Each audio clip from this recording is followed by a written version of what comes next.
Boa tarde, estudantes dos segundos anos da Escola Celso Melhor da Amaral. Bem-vindos a mais uma nossa videoaula. Então, o conteúdo que nós vamos tratar hoje é de Revolução Industrial.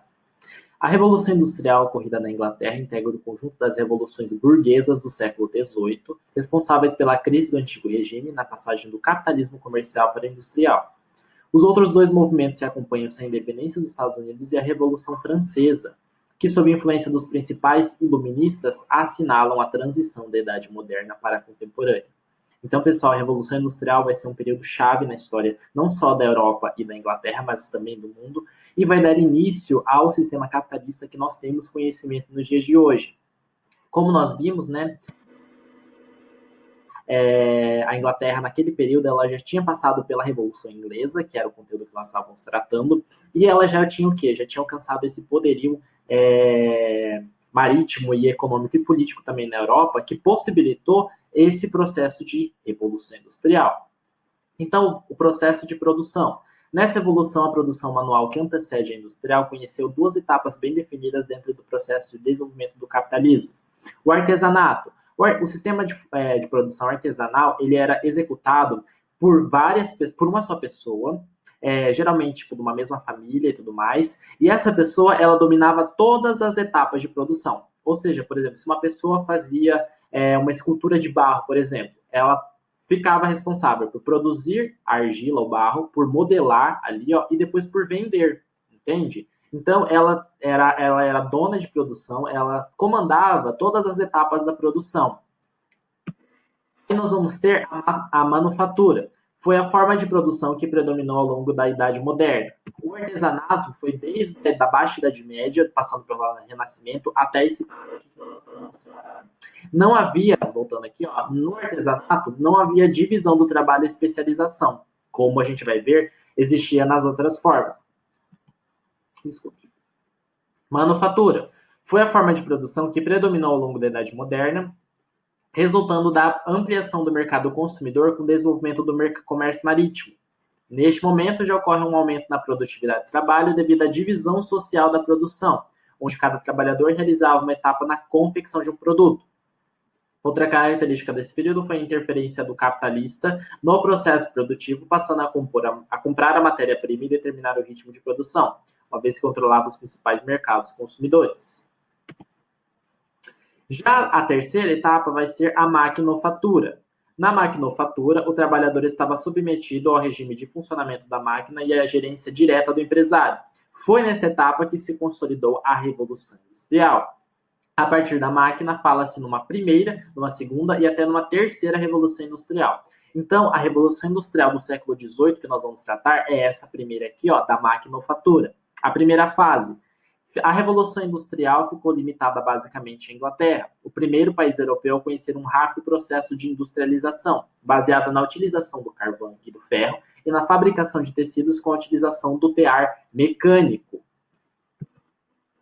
A segunda fase, a industrialização, que vai durar de 1860 a 1900. Ela vai se espalhar por diversas regiões da Europa, atingindo países como França, Alemanha, Itália, Bélgica e Holanda. Em outros continentes, o processo de industrialização alcançou os Estados Unidos e o Japão. Neste período, as principais inovações técnicas foram a utilização da energia elétrica e o desenvolvimento dos produtos químicos. Então, aqui a gente vai ter uma nova utilização, o surgimento de novas tecnologias, em especial a energia elétrica, que vai ser determinante. E a terceira fase, de 900 até os dias atuais, surgem conglomerados industriais e multinacionais. A produção se automatiza, começa a produção em série, explode a sociedade de consumo de massas, com a expansão dos meios de comunicação. A indústria química e eletrônica, a engenharia genética e robótica avançam. Ou seja, gente, nós estamos imersos numa terceira fase de revolução industrial, onde tudo é mecanizado, a produção é em massa. E uma grande diferença que a gente olha, por exemplo, para produção artesanal é de que a partir da primeira revolução industrial, o trabalho ele passa a ser o quê? Ele passa a ser especializado. Então, cada pessoa ela fica responsável por uma etapa da produção. Então, por exemplo, voltando ao exemplo do barro lá, nesse sentido, tipo, uma pessoa ficaria responsável por produzir o barro, outra pessoa por fabricar ali e outra pessoa por vender. Então, isso possibilita o quê? Isso possibilita a produção de inúmeros insumos, de inúmeras mercadorias, mercadorias em massa em um curto período de tempo. Nesse sentido todo surge aquela expressão, tempo é dinheiro. Ou seja, quanto menos tempo você perder, mais dinheiro você vai ganhar. Por que a Inglaterra foi a pioneira? Porque ela tinha o quê? Ela tinha uma política econômica liberal. Antes da liberalização econômica, as atividades industriais e comerciais estavam cartelizadas pelo rígido sistema de guildas. E por conta disso, a entrada de novos competidores e a inovação tecnológica eram muito limitadas. Com a liberalização da indústria e do comércio, ocorreu um enorme progresso tecnológico e um grande aumento da produtividade em um curto espaço de tempo. Ou seja, a política econômica liberal que adveio com a Revolução Inglesa possibilitou uma maior competição e um maior progresso tecnológico por parte da burguesia também. Isso vai aumentar a produtividade em um curto espaço de tempo. Como a reserva de carvão mineral. Nesse período da primeira Revolução Industrial, as máquinas elas eram movidas a vapor, produzidas por carvão. E a Inglaterra está embaixo de uma das maiores reservas de carvão mineral natural do mundo inteirinho. Então, eles tinham ali basicamente a fonte, o combustível que eles precisavam para fazer as máquinas funcionarem. Reservas de minério de ferro. A Inglaterra possuía grandes reservas de minério de ferro, sendo essa a principal matéria-prima utilizada na indústria. Mão de obra disponível. Com a lei dos cercamentos, lembra a lei dos cercamentos?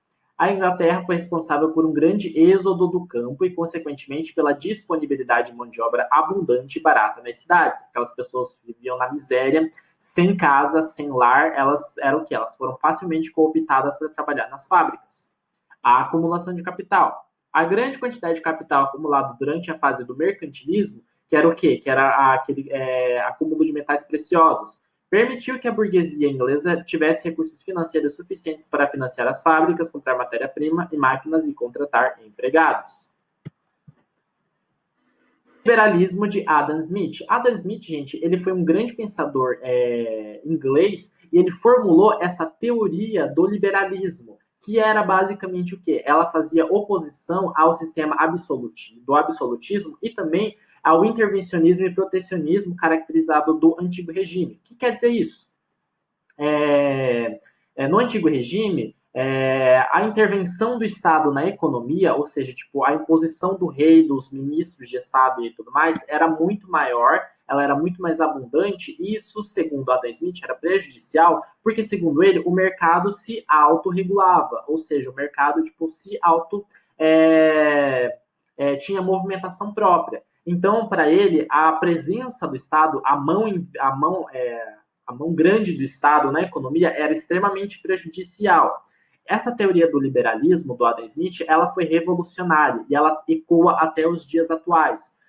Geralmente a gente vê debates na internet sobre questões do liberalismo, política liberal do governo, política neoliberal. Então, basicamente, diz respeito a isso, a intervenção, a presença do Estado na economia. Que presença é essa, então, professor? Então, por exemplo, o Estado ele tem a prerrogativa, se ele quiser, de controlar a política econômica, ou seja, aumentar juros, diminuir os juros, criação de novos impostos, tudo isso é o quê? Tudo isso são ações do Estado que influenciam na economia, entende? Então é isso. Segundo Adam Smith, isso seria prejudicial. Ele escreveu inúmeros livros, um dos seus principais é A Riqueza das Nações, que é considerado uma das obras fundadoras da ciência econômica, e também o Leviatã, que o Leviatã, não minto, o Leviatã é do Thomas Hobbes, estou confundindo.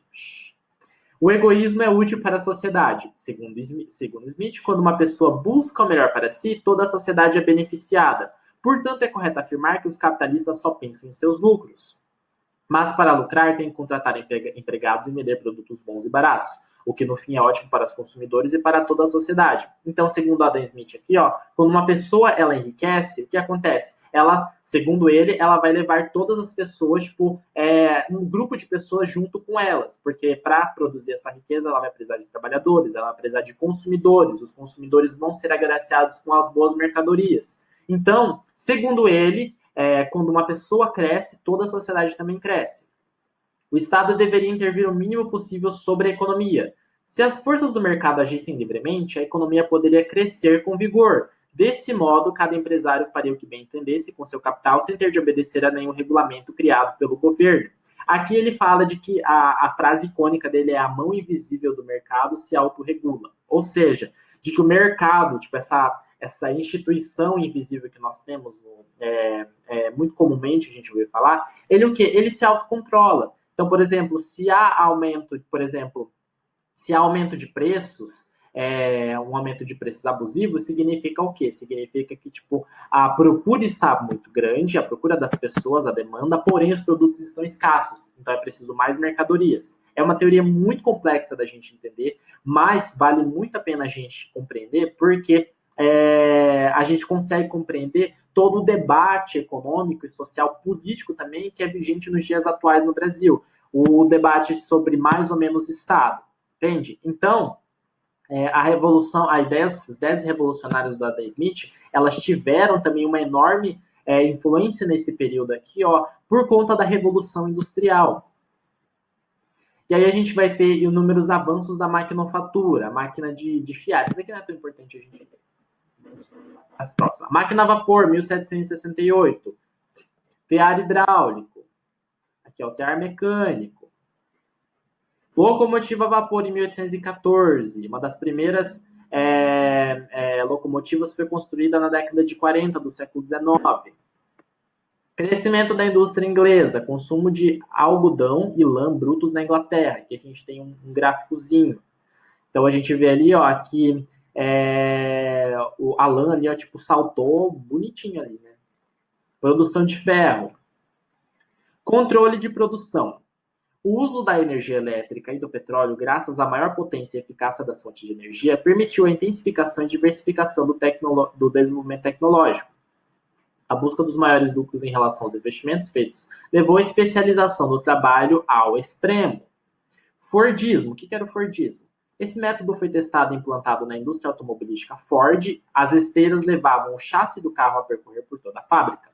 Do lado delas ficavam os operários operando com suas mãos. Além disso, o Fordismo defendia o princípio de que a empresa deveria dedicar-se apenas ao produto, além de dominar as fontes de matérias-primas. Taylorismo. O engenheiro norte-americano Frederick Wilson Taylor visava buscar o aumento da produtividade, controlando os movimentos das máquinas e dos homens no processo de produção.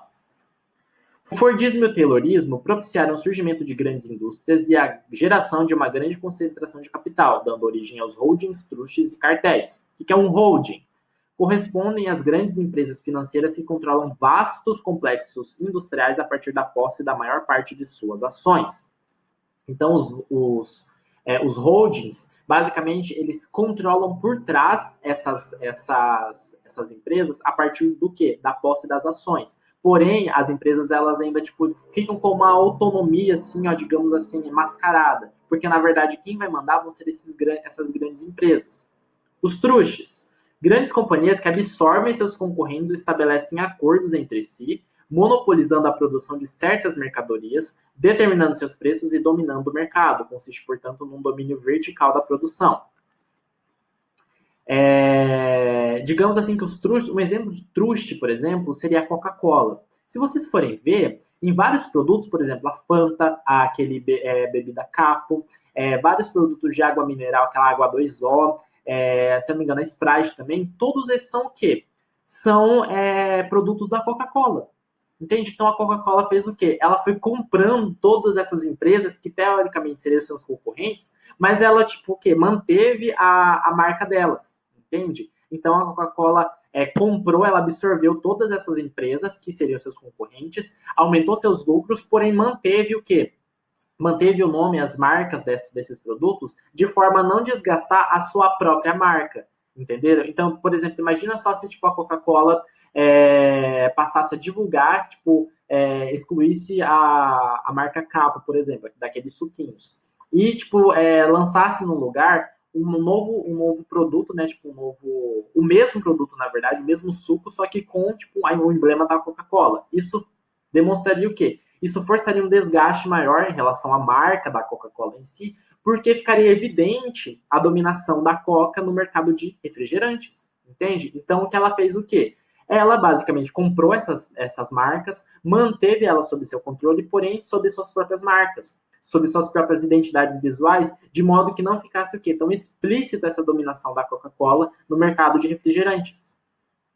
Cartéis são grandes empresas independentes produtoras de mercadorias de um mesmo ramo, que se associam para evitar a concorrência, estabelecendo assim divisão de mercados e definindo preços, passe assim o domínio horizontal da produção. Cartéis, eles são meio que proibidos, gente, assim, eles são, você fazer um cartel é crime. Então, tipo, às vezes isso acontece, só que aos olhos, tipo, do público, né? Tipo, fora dos olhos do público, do grande público, das autoridades em si, porque essas empresas, elas podem ser multadas. Porque isso é uma forma o quê? É uma forma de controlar o mercado. Isso vai contra aos ideais, tipo, do nosso querido Adam Smith.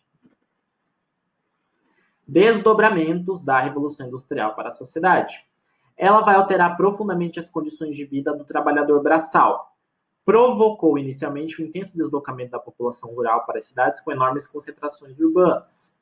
Então, tipo, a população aqui, o crescimento demográfico na Grã-Bretanha vai aumentar exponencialmente. Então, por exemplo, em 1821 a gente vai ter 14 milhões de pessoas vivendo na Inglaterra. A produção em larga escala dividida em etapas distanciou cada vez mais o trabalhador do produto final, já que cada grupo de trabalhadores dominava apenas uma etapa da produção. Então, por exemplo, ali, ó, a gente tem nessa imagenzinha aqui, ó, a cooperação simples. Todos aqui, ó, todas as nossas as mulheres aqui, elas fazem a mesma coisa, ou seja, elas lavam os copos, elas secam e elas guardam. Já os da direita aqui, ó, a gente vê que tem a divisão. Uma fica responsável por lavar, outra por secar e a outra por guardar. Então, vocês percebem que na divisão do trabalho a coisa é muito mais rápida. Então, isso, tecnicamente, nesse sistema de revolução industrial, no sistema capitalista em si, é o que significa o quê? Mais produtos feitos em menos tempo, mais dinheiro. O proletariado urbano surgiu como uma classe bem definida e submetida às péssimas condições de moradia, os cortiços, salários irrisórios e com uma extensa jornada de trabalho diante da ausência de leis trabalhistas. Então, a gente vê ó, aqui, no início, eles trabalhavam cerca de 80 horas por semana, gente. Isso basicamente trabalhar o dia inteiro, todos os dias da semana, de segunda a segunda. Entenderam? Então, ó, isso foi diminuindo a partir do tempo, quando vai chegar em 1860 a 53 horas por semana, o que ainda é demais. Hoje, por lei, a gente é instituído trabalho diário de 8 horas por dia, semanal até 44. Passou disso, é crime, não pode. O agravamento dos problemas socioeconômicos, como o desemprego e a fome, foram acompanhados de outros problemas, como a prostituição e o alcoolismo, porque o salário que eles recebiam tipo, era completamente era um nada. O barulho e a poluição passaram a fazer parte do cotidiano dos moradores dos centros urbanos. Pessoal, o rio Tâmisa, que inclusive vai ser o nosso trabalho aqui, ó, que eu vou passar para vocês, ele corta Londres tipo, ao meio ali, ele é um dos maiores rios da Grã-Bretanha. Desde esse início, na verdade, a poluição dele vem desde o século XVII, porque as pessoas jogavam esgoto, tipo seus dejetos, no rio. Então, a partir do século XVII e XVIII, o rio ficou morto. O rio parecia o rio Tietê. Quem já viu o rio Tietê falar em São Paulo, passou pela Marginal Tietê e pela Marginal Pinheiros, viu que o rio é insuportável o cheiro, né? Então, basicamente era isso. O rio Tâmisa na Inglaterra. Porém, eles conseguiram, depois de uma longa iniciativa, tipo, políticas governamentais mesmo, eles conseguiram recuperar o rio. Hoje o rio Tâmisa ele é completamente limpo. Vou passar o trabalho para vocês observarem como era o rio Tâmisa antes e depois. Para a gente ver que o nosso rio Tietê lá em São Paulo tem jeito sim. O desenvolvimento das ferrovias irá absorver grande parte da mão de obra masculina adulta, provocando em larga escala a utilização de mulheres e crianças como trabalhadores nas fábricas têxteis e nas minas. Ou seja, não existia infância nesse período. Uma criança de 8, 9 anos, ela já estava apta a trabalhar. Então, ela ia para o trabalho. Quais vão ser as reações dos trabalhadores? Os trabalhadores vão se reunir em 3 frentes, basicamente. O ludismo. O nome vem de Ned Ludlam, caracterizado pela destruição das máquinas. Eles acreditavam que eram as máquinas as responsáveis pela opressão e pelo sofrimento deles. Porém, eles não se davam conta que as máquinas elas eram meros instrumentos dos patrões, dos trabalhadores, dos burgueses em si. O cartismo, organizado pela Associação de Operários, que exigiam melhores condições de trabalho e o fim do voto censitário. E as trade unions, associações de operários que evoluíram lentamente em suas reivindicações, originando os primeiros sindicatos modernos. Esses trade unions aqui, ó, fizeram surgir sindicatos, gente, e é basicamente o quê? Surgimento dos sindicatos contemporâneos. Sindicato, para quem não sabe, ela é uma associação de trabalhadores que representa esses próprios trabalhadores. Nós, professores, nós temos sindicato também. Por exemplo, aqui em Dourados, na cidade de Dourados, nós temos o Sinted, que é o Sindicato dos Trabalhadores em Educação de Dourados. O Sinted, ele é filiado à FETEMES, que é a Federação dos Trabalhadores em Educação do Estado de Mato Grosso do Sul. A FETEMES nos representa, num geral, aqui em Mato Grosso do Sul. E aí a gente tem, tipo, se eu não me engano, a FETEMES ela é filiada à CUT, que a CUT é a Central Única dos Trabalhadores, é um dos maiores sindicatos do Brasil, que representa os trabalhadores tipo, a nível nacional.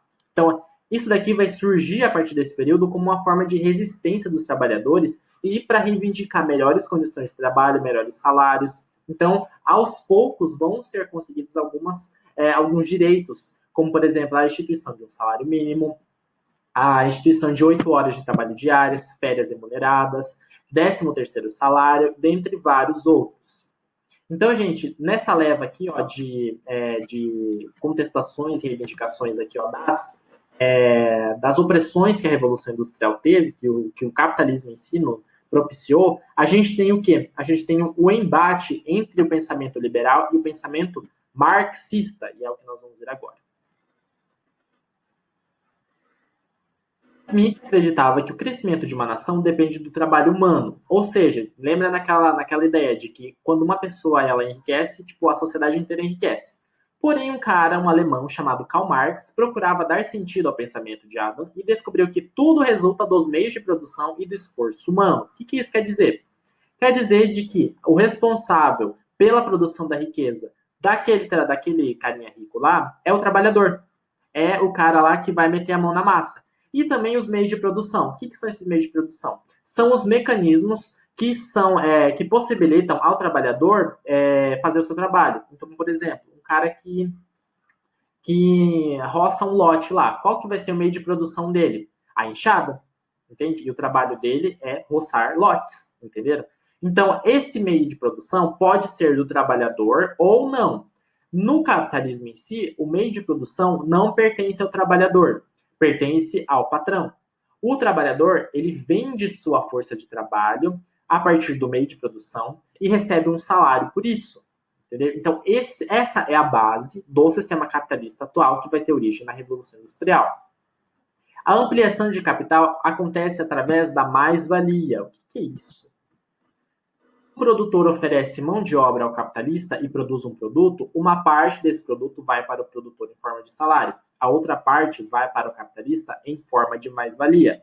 Então, basicamente, a mais-valia é a riqueza que o trabalhador produz que vai para o patrão. Então, ela é sempre superior, ao salário que é pago ao trabalhador, que vai fazer basicamente todo o serviço. Então, a mais-valia é essa diferença entre o salário que o trabalhador recebe e o adicional que é destinado ao patrão. E o Marx, gente, Karl Marx, ele vai ser um filósofo alemão do século XIX que vai desenvolver essa teoria do marxismo e do materialismo histórico, que vai ser o quê? Vai ser um processo de criação, satisfação e recriação contínua das necessidades humanas. É a evolução real com desenvolvimentos históricos. O que caracteriza o ser humano é a forma como ele produz e reproduz suas condições de existência. Isso quer dizer que o quê? Segundo Marx, a história do mundo é a história da luta de classes. Ou seja, a história do mundo ela é marcada desde o seu início por essa divisão entre explorados e exploradores, entre patrões e empregados. Já o materialismo dialético, a realidade não é estática, ela é dinâmica, está sempre em transformações. O homem por meio da ação no mundo. O materialismo dialético e o materialismo são métodos científicos e filosóficos de pesquisa, de análise do mundo. Já o marxismo e o Estado, quando a propriedade privada foi criada, foi preciso de um órgão supremo para separar as classes sociais para não haver conflito, criando assim uma burocracia chamada de Estado. Então, a função do Estado, basicamente, é proteger a propriedade privada. Todo Estado é uma ditadura, segundo a palavra de Marx, ou seja, o Estado sempre vai servir aqueles a quem o construíram, aqueles a quem o edificaram, no caso, aos burgueses. Segundo Marx, a teoria marxista acaba com o Estado para se desfazer das classes, essa forma de diferenciação entre as pessoas, deixando todo ser humano igual ao outro economicamente.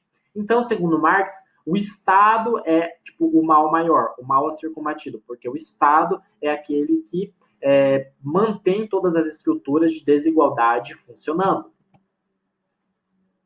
E aí ele vai bolar duas teorias, gente, que vai ser o socialismo e o comunismo. O modo de produção comunista, que é contrário ao capitalismo. Por as pessoas ainda estarem vinculadas à moral burguesa, a produção deveria ser distribuída segundo o trabalho. Teria que ser criado um fundo social para ser distribuída uma renda para toda a população e um fundo individual onde o trabalhador poderia trocar as horas trabalhadas por produtos. Marxismo e o socialismo real. Segundo Marx, o socialismo real iria abolir a propriedade privada, mas não iria abolir o Estado. Portanto, não aboliriam as classes sociais, o trabalho assalariado e nem a mais-valia. Para Marx, isso foi considerado um capitalismo criado dentro do Estado. Já para Lenin, que foi um revolucionário russo do século XX, foi um avanço, mas se tornaram um Estado operário burocraticamente deformado.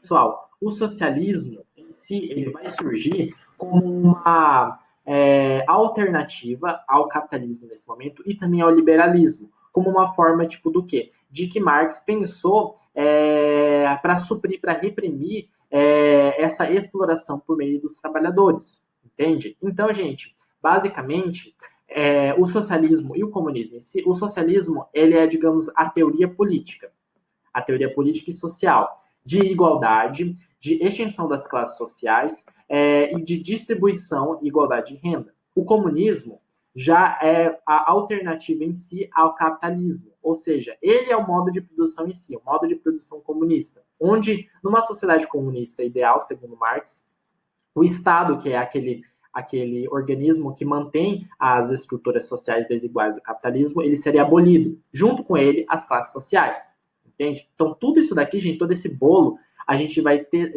surgir aqui, ó, nesse período da Revolução Industrial. E aí, como atividade,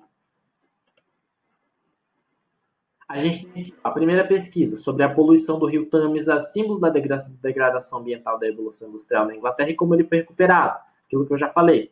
Já a segunda atividade é para vocês analisarem uma música. Essa música aqui, ó, do grupo As Meninas. Para quem essa música é da minha época, gente, tá? Eu tinha uns 4, 5 anos quando ela foi lançada e, tipo, ela é muito famosa. Talvez seus pais conheçam ela. E ela é uma música de axé, cantada por mulheres, assim, ó, e que tem uma crítica social muito foda. Então, eu quero que vocês analisem essa letra aqui, ó, porque ela tem total relação aqui, ó, com o conteúdo que nós estamos tratando, com a teoria de Karl Marx, entenderam? Então, pessoal, tá aqui a música. Eu não vou colocar para ouvir, senão o nosso vídeo vai ficar muito bom, tá? Beijão, tchau, tchau, até a próxima aula.